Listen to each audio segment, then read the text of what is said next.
Welcome back, everyone. Corey Anderson. We're going to go over the second chapter of this book, How the Mind Works, by Christian D. Larson. It was written back in 1912. And Chapter 2, The Best Use of Your Mind. We have at the present time a number of metaphysical systems, and though they differ considerably in many respects, they all produce practically the same results. Excuse me, sorry. I just drank some water. We find that no one system is more successful than the others, and yet they are all so remarkably successful that modern metaphysics is rapidly becoming one of the most popular studies of today. The real secret of all these systems is found in their power to draw consciousness more deeply into the realization of the Absolute. The Absolute is unconditioned. Therefore, the more deeply consciousness enters the Absolute, the less conscious will the mind become of conditions. And when he says Absolute, he's talking about the whole, everything, the universe, the Absolute, unlimited. It's limitless. It has no boundaries. That is, the mind will be emancipated more and more from conditions as it grows into the realization of that which is unconditioned, or rather, above conditions. Any method that will tend to develop in the mind the consciousness of the Absolute will produce emancipation from physical or mental ills, the reason being that there are no ills in the Absolute, and it is not possible for the mind to become conscious of ills when it is in the consciousness of that which is absolutely free from ills. In other words, the mind cannot be in darkness, weakness, or disease when it is in light, power, and health. And we are the lights of the world, you and me, and together we can make a difference. Any method that will tend to develop the mind in the consciousness... I just read that paragraph. Although it is not exact science to state that all is mind, because it can easily be proven that all is not mind. Nevertheless, the statement that all is mind has a tendency to resolve consciousness into the allness of infinite mind, that is, the mind of the Absolute. And there is something I would like to share with you. The infinite mind is God. And Emerson, he was for those of you who don't know who Emerson was, he was a transcendentalist. He was known as a genius for his works and what he did. And he referred to God as the All-Soul, the All-Mind. And our Earth, this planet, is the All-Soul. Nature is alive. She has a soul of her own. She has a mind of her own. And she has a body of her own. And we were created in her image. We have a soul of our own. We have a mind of our own. We have a body of our own. Nature is the infinite mind, and within her lies everything that ever existed, from the very beginning to where we are now. She is infinite. She is unlimited. She is unconditional love. She has no limits. And whatever you need, she will provide for you, only if you believe that she will provide for you, because she loves you so much and supports you so much unconditionally. She even allows you to believe that you are not supported from her. So, the All-Soul, the All-Mind, the Infinite Mind. Us as souls, we are finite mind. We are her children. And when we unite with this All-Mind, we will be allowed to know everything that she knows. But we must ask for it, believe that we are receiving it. And it will come to us either in a book, in a video you're watching right now, because you searched for it. Okay? Or she may send somebody along the way that you meet on the street. And she works in amazing ways. Okay. This will eliminate from the personal mind and consciousness of personal limitations, and thus produce the realization of the Absolute, that state of being that is free from conditions. It will also cause the personal mind to function in the consciousness of its unity with the impersonal mind, which again is the infinite mind, which is nature.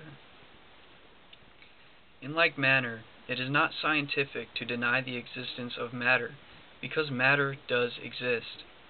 Nevertheless, the persistent denial of the existence of matter has a tendency to eliminate from mind the consciousness of shape and form, also the limitations of the conditions of shape and form. The result will be a certain degree of emancipation from conditions, and accordingly the ills that may have existed in those conditions will disappear. Once you understand that this power within you, that is also within everyone else, and that you can unite with the infinite and learn everything that it knows, you won't be bound by any conditions or limitations that appear to be around you, because you will transcend them, because you will know the truth. The purpose of metaphysical methods is to prevent superficial mental action by deepening thought into the understanding of real action.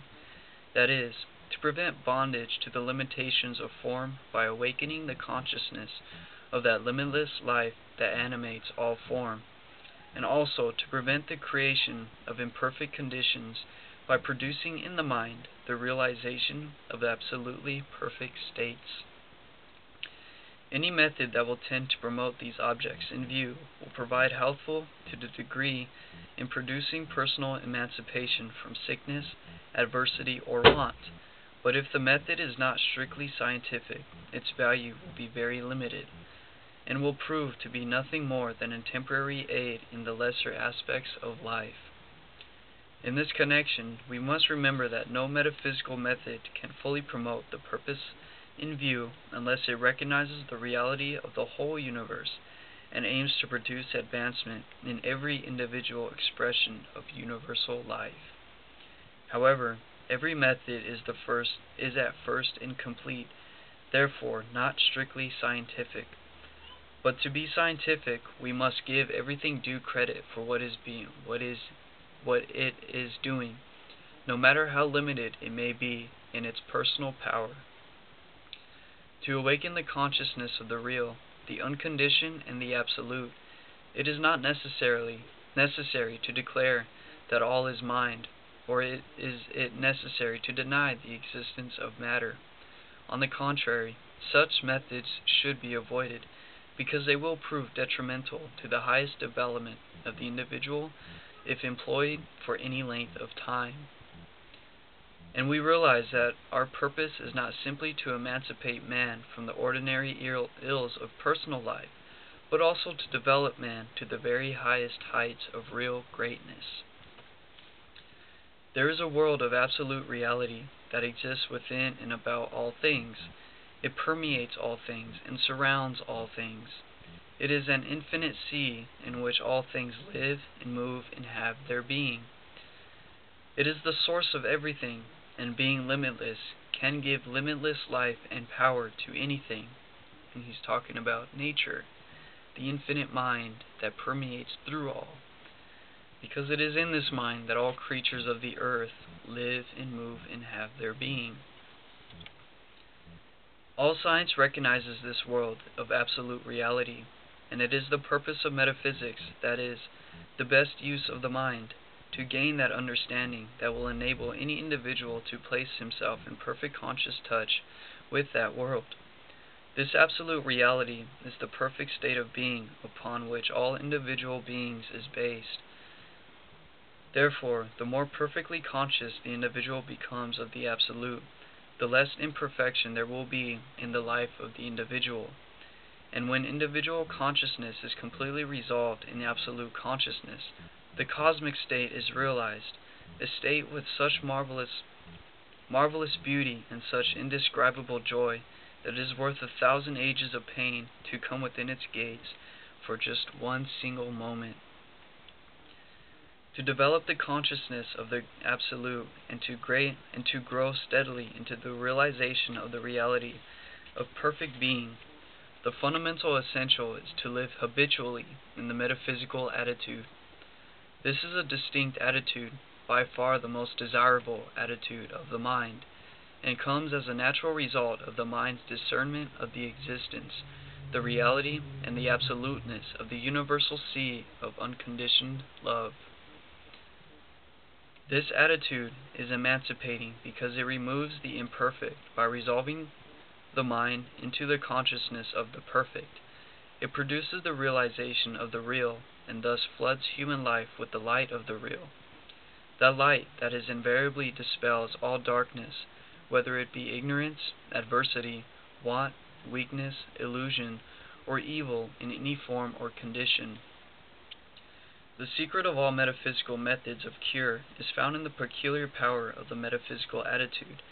To enter this attitude is to resolve mind in the consciousness of the Absolute, and since there is no sickness in the Absolute, it is not possible for any mind to feel sickness while in the consciousness of the Absolute. For this reason, any method that will cause the mind to enter the metaphysical attitude will give that mind the power to heal physical and mental ailments. However, it is not the method that heals. It is that peculiar power or consciousness that comes when the mind is in the metaphysical attitude. Your body responds to where you are in your mind. If you don't believe you could do something, you're not going to be able to do it. But if you do believe you're going to do something, surely then will you be able to do it, because the body goes where the mind goes. And this power simply implies the elimination of imperfect conditions by resolving consciousness into the perfection of absolute states.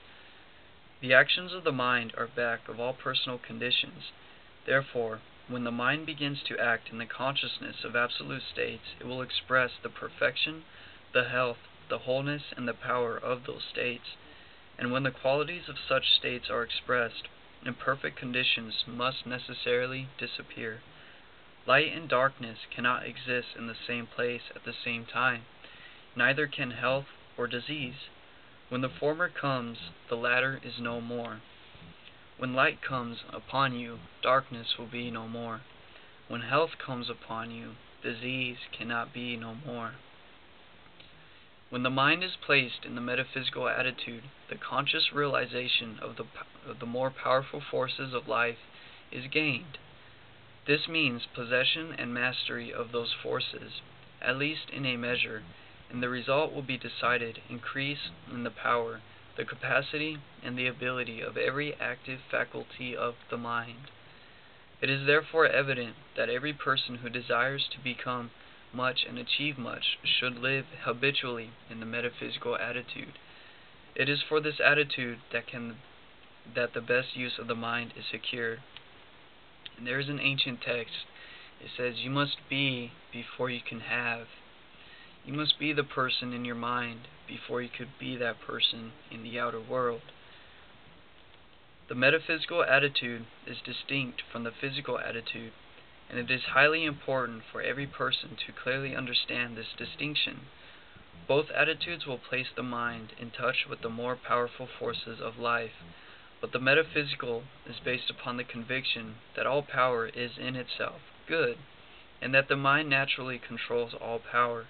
But the physical attitude has no definite conviction or purpose regarding the real nature of power. The metaphysical attitude takes hold of those finer powers and applies them constructively, while in the physical attitude those powers are more or less in a chaotic state. For this reason, the physical attitude is nearly always detrimental, while the metaphysical is never otherwise than highly beneficial. To approach the universal life of unbounded wisdom and limitless power is usually termed occultism.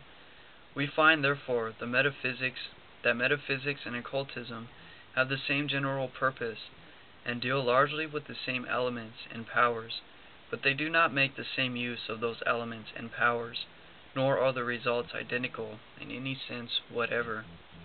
The physical attitude opens the mind to more power, but takes no definite steps in directing that power into constructive channels.